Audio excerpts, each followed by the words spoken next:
All right, I am back today to talk about Sun's exaltation in the sign of Aries. Before we start, if you find this video and the content of this channel valuable to you, remember to like, subscribe, and comment. You can also visit my website at parisayazi.com. There you can find my reading services, general chart reading, and life narrative counseling, and my courses are also there. So now let's connect this Sun Aries into that notion of what it means for sun to be in a dharmic place. The sun itself is sattvic, and the sun is an organizing principle that is maintaining life. So that sattvic quality of it is talking about this kind of a balance that maintains life. But Dharma, the Dharma aspect of the sign of Aries, especially if we put in the natural zodiac of the first house, which that is a house of Dharma, and we take the fire element of the sign of Aries and the sun into consideration, we're kind of pushed to a position to talk about Dharma in general. And allow me to just take a little detour to explain Dharma just a little bit so that it becomes clear what I'm talking about. Now, a little disclaimer before I get into defining Dharma. The first time I came around this word, I was around 18, which to carbon date myself, that puts it back to 30 years. And to be honest with you, it's taken that long of researching, reading, and contemplating. And I don't think I still have the proper language to explain what this concept is. But something worth spending a lifetime trying to understand. And it's very important because we live in a society of self-help, and it's our version of our time's way of finding self-knowledge. And we always want to start with the question of who am I? The question of who am I is secondary to what are you made of? Because if you know what you are made of, then you know the who of you is coming from. You need to understand the what to understand the who. And just to simplify, let's say the what of you, which is the essence of you, the core makeup of you, that thing that you are made of, that composition that you are, is an expression of some core essence. If you can understand what that essence is, then you know what it is you're supposed to do in this world.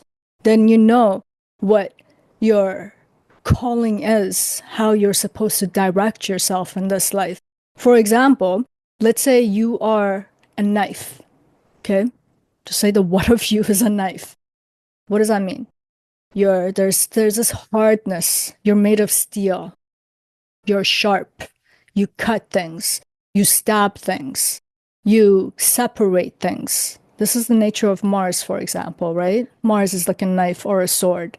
You kill things. You dissect things. You measure things, and you separate and segment things.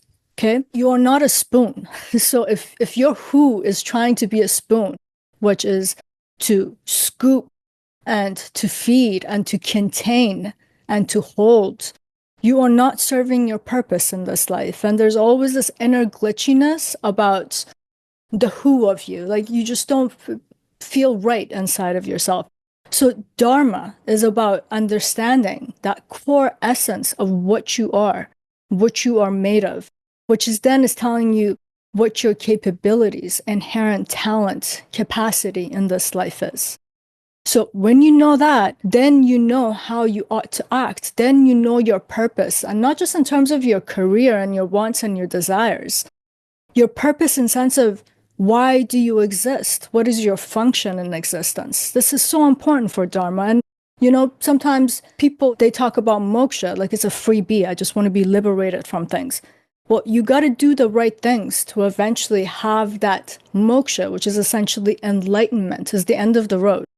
Because you understood what you're made of, you did the right things, you lived the right way, you showed personal moral integrity, for example. So you became an enlightened being through that active principle of being and acting what you're made of.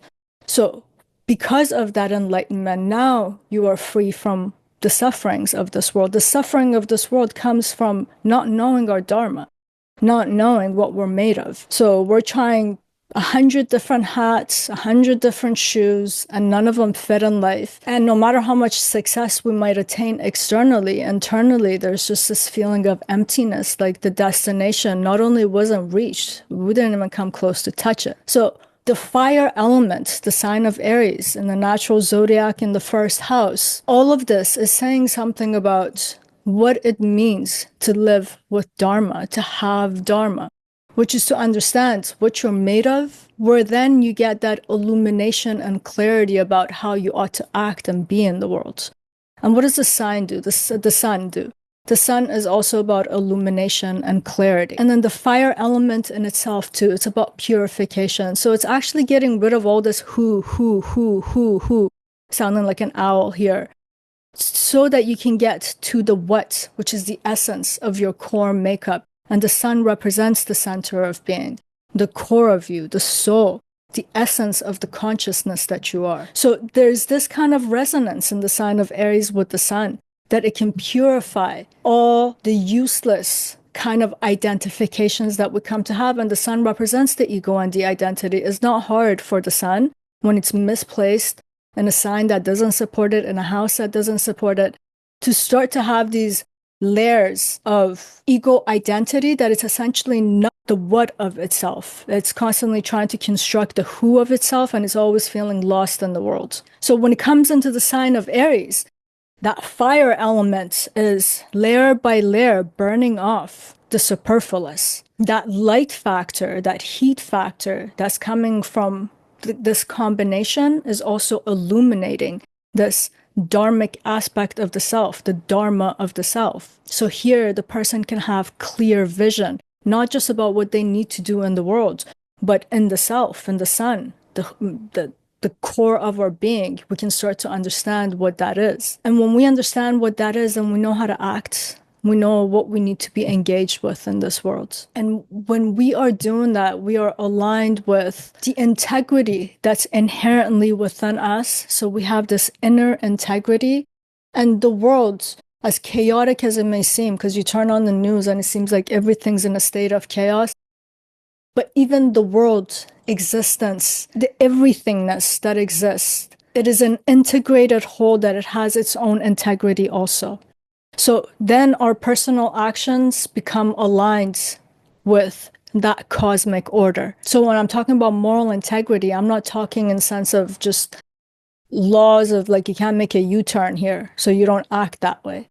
It's just that your actions, your personal actions are aligned with the makeup of existence itself. Mars in general by itself is an upright planet. We see Mars as being psychotic sometimes, but Mars as an archetype, as an existential function, quote unquote, is taking its order from God, because the sun is a representation of God. So he is upright in what he does, the acts that he does.